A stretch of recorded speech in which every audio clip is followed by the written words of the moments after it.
चूलबंद जलाशयाच्या कालव्याच्या पाण्यात बुडून दोघा भावांचा मृत्यू। गोंदियाच्या मुरदोली गावातील दुर्घटना, परिसरात शोककळा।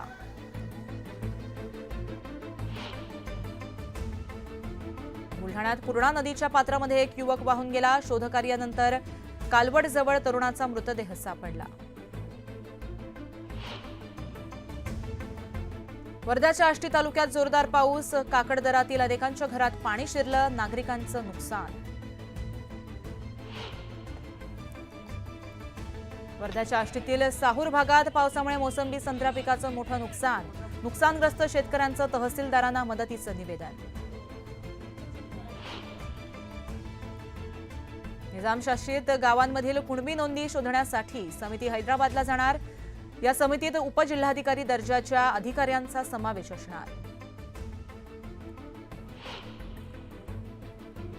भुसावळ तहसील कार्यालयासमोरच खड्डे, तहसील कार्यालयात येणाऱ्यांची मोठी गैरसोय, प्रशासनाचंही सपशेल दुर्लक्ष।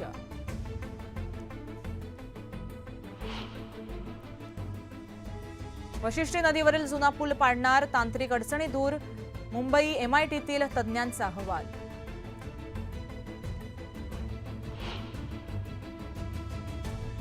बोदवड तहसील कार्यालयासमोरच शरद पवार गटाच्या कार्यकर्त्या आणि प्रदेशाध्यक्षा रोहिणी खडसेंचं लाक्षणीय उपोषण। नुकसानग्रस्त शेतकऱ्यांचे पंचनामे करून भरपाई देण्याची मागणी।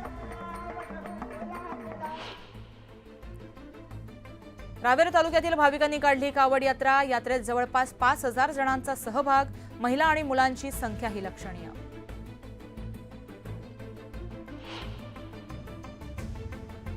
मीरा रोडमध्ये बेकायदेशीरपणे राहणाऱ्या 5 बांगलादेशी महिलांना अटक। नयानगर पोलीस ठाण्यात 3 तर मीरा रोड पोलीस ठाण्यात 2 जणींविरोधात गुन्हा दाखल।